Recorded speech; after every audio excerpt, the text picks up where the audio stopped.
Hola Shakers, this is Ian with Raspberry Shake, and today I'm going to be taking you through a little bit about how to set up and run our new visualization program called rsudp.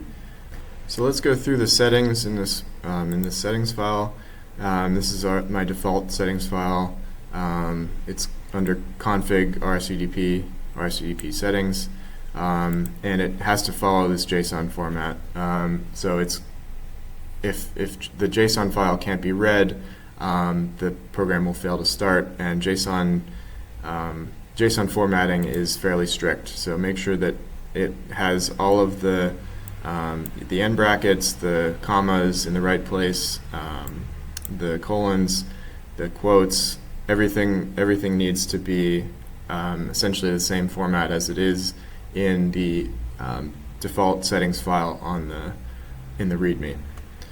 So let's go through it. So this settings portion of the file here defines the settings that you're going to be using. So I am using the port 8888, which is defined in my UDP streams on the streaming tab here, and so that's just going to be the listening port.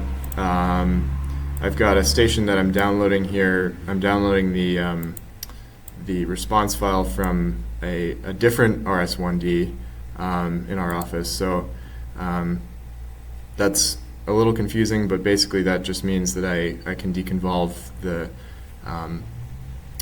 plot output to velocity, which is just something that I want to show you. The output directory is going to be under my home folder, rsudp, and that folder will be created if it doesn't exist. So make sure that you either point that at an existing folder or a folder that you know that you have the permissions to create, essentially. Debug equals true just means that it will print out statements to the command line whenever something happens that you need to essentially know about. All that stuff goes into a log at /temp/rsudp/rsudp.log, but it can also print output to the command line here. So other than that, we have 6 modules. We have a write module, which just basically controls the output of mini-seed files to the data directory under your output directory, and so that can be turned on and off, and the channels that can be written, if you want certain channels written, you can change this all to a list, kind of like this, of channels you want to write, and that will just continue for as long as the program is running. The plot module is the sort of the visual eye candy part of this program, and I'll be showing you that in a second. Essentially what that is a matplotlib object that gets updated with a spectrogram if you want that, and a seismogram, and you can enable or disable the spectrogram. By default it's true, which means it's on, but you can turn it off if it becomes too much of a CPU hog. So yeah, that's the spectrogram. You can set it to be full screen, which full screen is a little different than kiosk, because in full screen you actually have a window, so it's like this, rather than without a title bar. So I won't be showing kiosk mode today, but if you do enable kiosk mode, just remember that the only way that you can essentially get out of kiosk mode is by pressing Control and W to close the window. That's kiosk mode. That's basically a mode for if you want to put this up in a public place at a school or university. Kiosk mode is going to be the way to go.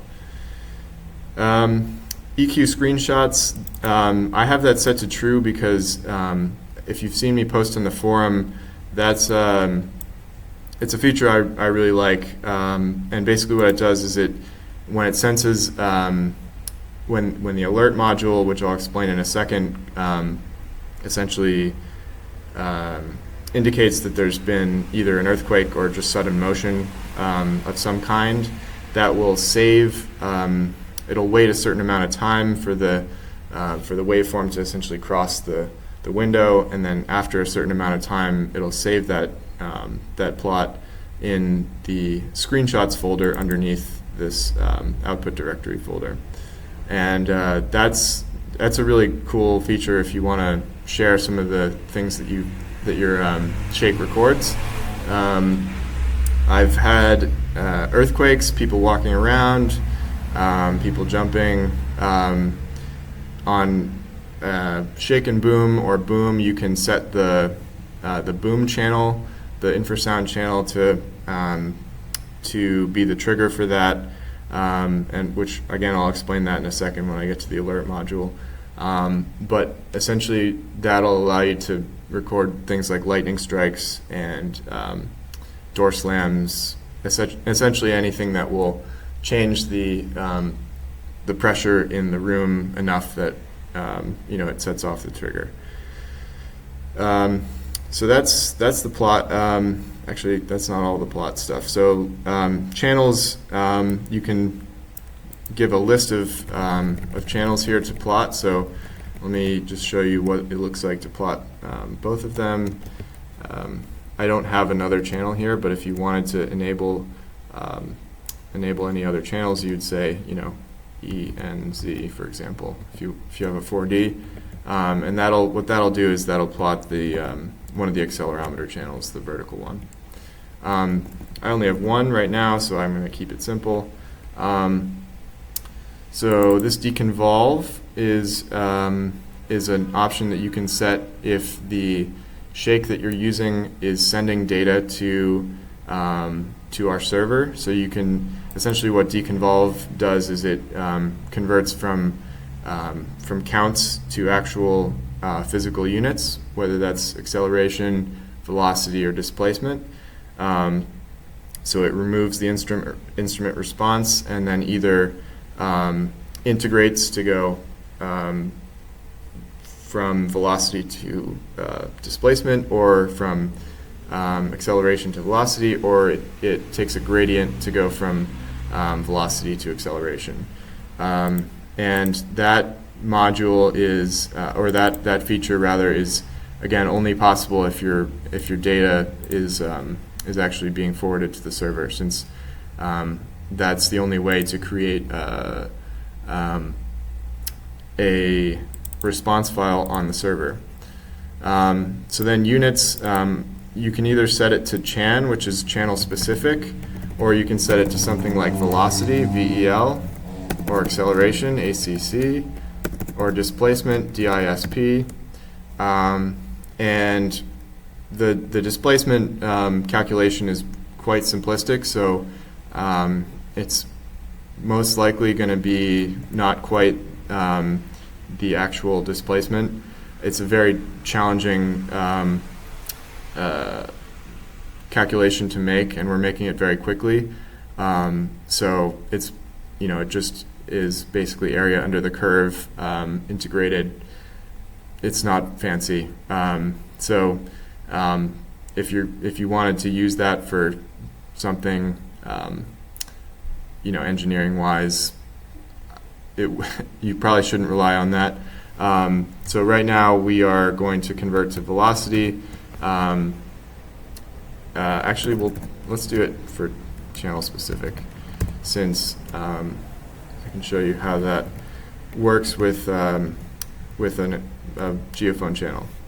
Forward is something I'm not going to show today, but basically it takes the stream, it takes whatever channel from the stream or channels from the stream, and forwards that to another port on possibly another computer.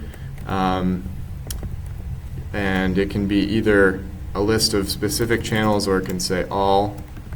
And if any of those things will essentially forward whatever channels you specify there. So it's not going to matter since I'm not using it, but I'm going to switch it back. The alert module is probably the heart of the program.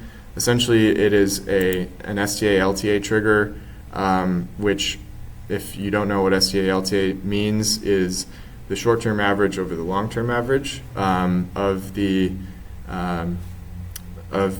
the counts or the velocity or acceleration in that's being received on the port.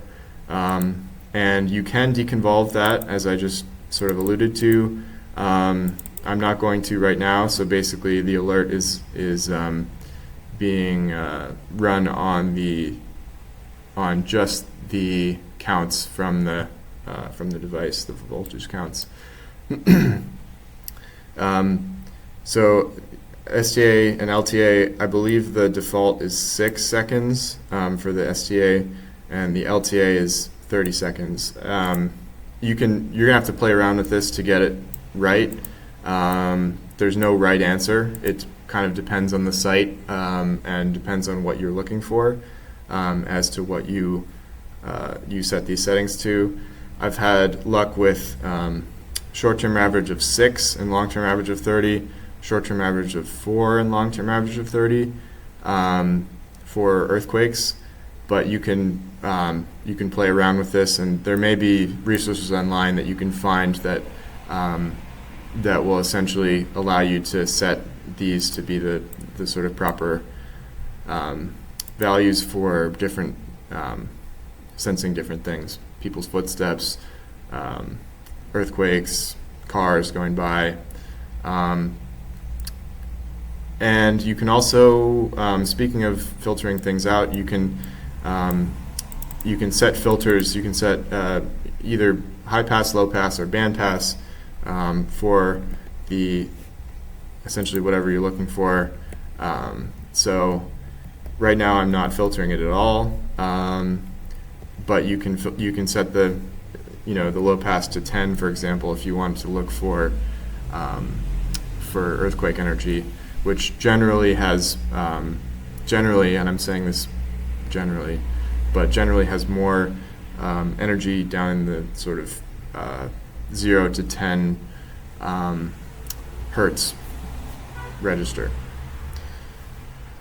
What else are we looking at here? So, the thresholds. The threshold is going to be essentially the value that the STA over LTA will set off the trigger at. So right now I've set this to 1.588, which based on the essentially qualities of this site specifically, this is what I've sort of determined.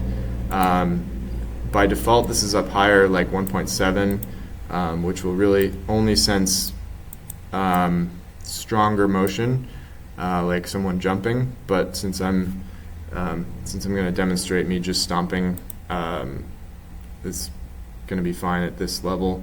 The reset value is the value that the trigger will reset at when it goes below this, if that makes sense. So the trigger, the alarm will be on once it goes over this value, and then it'll be turned off when it goes back underneath this value. And certain events, certain earthquakes may trigger the alarm multiple times. I've had the experience in the past couple of days of having a relatively weak, far away earthquake. Well, it wasn't weak, but it was far away, so everything was a little bit muted, and the alarm was only exceeded when certain sort of low frequencies were seen on the port, and so I ended up having the alarm go off like 5 times in a row for the same event, which is not a big deal, but it will do if you have, for example, the screenshots on. It will save a screenshot for every time that alarm threshold is exceeded. So that's the thresholds. This exec option here is probably something that you will not use. Most people will never use. But in essence, you can point it at a piece of code, a Python file, that when the alarm goes off, it will run that piece of code. So this could be something like if you aren't able to write a module that specifically runs like underneath the way that we've set this program up with the producer and the 6 consumers. If you're not able to write in that format and you just want to write sort of a linear piece of code that executes at the alarm time, you can set this EQ alert, or you can set this exec field to something different than this default EQ alert. And that's basically just going to take this as a path and then run whatever file it finds at that path. So this is something to kind of be careful of, because if you know anything about Python's exec feature or function, it doesn't actually evaluate the code before it runs it. So you could end up with a situation where the alarm goes off and your code has an error in it, and it won't end up actually executing the code, and it'll crash that module, the alert module. So it's not the most reliable thing in the world, but I wanted to include it because I know that there are people out there with small pieces of Python code that that can run at the alarm time and won't throw an error. So that was sort of included as sort of a backwards compatible type option. Most of the time, if you're going to write your own piece of code to run during an alarm, you will probably want to create your own module under this under the Python format that we've outlined here. And essentially, without going into too much detail about it, this program essentially runs as a producer-consumer problem. So under the main thread in the in client.py under rsudp, there's a producer that's started at runtime. And the producer, what the producer essentially does is gets data from the port and puts it on the queue. And it does that in a loop that goes on forever until you press Control-C and end the process. That queue goes to the main consumer, the master consumer, which distributes it then to whatever other consumers you have running. So that's going to be any one of these 6 modules is a consumer. That essentially can be added to. You can add another consumer, which will take the form of a thread, a Python thread, and you can do whatever with it. So this alert module will the producer will be aware of the flags that can be set in the alert module, and when it sees the alarm flag is set to true, the producer will put a packet on the port that has the word alarm in caps and the UTC date and time for that alarm event. And so you can create your own thread that basically reads that off the port and does something, like sends out a tweet or sends a text message or does whatever. So that's kind of cool. But if you have something very simple you could probably, put a path to it under this EQ alert setting, and that could, could run some of your code. And then this channel is pretty simple. Right now it's set to whatever, if it's EHC or SHC, depending on your Raspberry Shake model, it will use that channel for the alert. If you have, for example, a Raspberry Boom, you would change this to HDF, and you'd be able to set an alert off when the infrasound sends the SDA/LTA over a threshold. So let's change this back to HZ. And one other quick note: if you're running code using exec on Windows, you're going to have to change all of the line endings from \r \n to just \n. And if you don't know what that means, look up Windows line endings on Google. Every line ending in Python needs to be \n only, and that's sort of a holdover from Unix, and it's more compatible and better. Everything that you, any \r line that you send to Python, it will think that it's clearing the line and then making a new line, which is not, that's not good. So if you are going to run code on Python, Python code on Windows rather, you will need to set this to true after you've converted all those line endings from rn to just n. And there's some utilities that can do that if you look them up online. And then last but not least, the alert sound module, which I have enabled right now. It's basically what it does is it just plays an MP3 file. We've included 4 MP3s in the project, which if you look on the GitHub, you'll see that the names of them. Right now, I can only remember that there's the other one. One of the other ones is called Bell. I think it's called Bell. Yeah, I can't remember it right now. But so Doorbell is, no, it's not Bell. I know it's not Bell. So Doorbell is the default one, and let's actually take a look at what that sounds like. So I'm going to save this, and I'm already in my my rsudp conda environment. So if you either haven't installed the rsudp conda environment, or haven't installed rsudp, or haven't installed Anaconda, please go look at the other video where I go through the process of essentially doing just that. So let's start the client.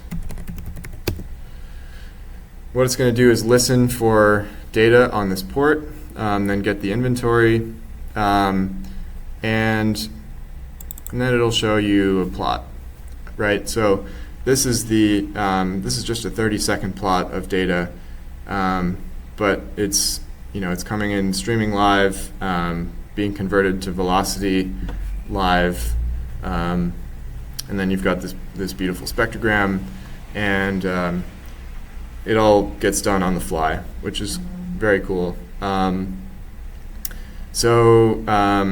then once 30 seconds has passed, you'll see this alert module shows you a live, essentially it shows you the amount of the threshold of the STA/LTA, the threshold of the STA/LTA, and then the current STA/LTA that's being calculated as the data packets are coming in. So if you let's see, I'm going to stomp really quick, and it's going to set the doorbell off, right? So that's me stomping. There it is.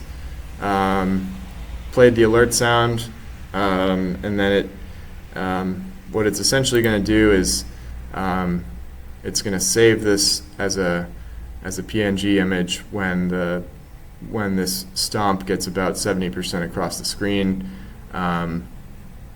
So there it is. And yeah, so here we go. It's saved this to my rsudp screenshots folder. And sorry, a little bit of thunder. Oh, there we go. Okay, that was not planned, but that is very cool. Yeah, so this is rsudp essentially, yeah. So if you have any questions, please don't hesitate to post to the forum. Let's take a look at that. There's the thunder. I can't believe that just happened, but anyway, that's rsudp. So yeah, all right, we'll see you next time, and keep on shaking.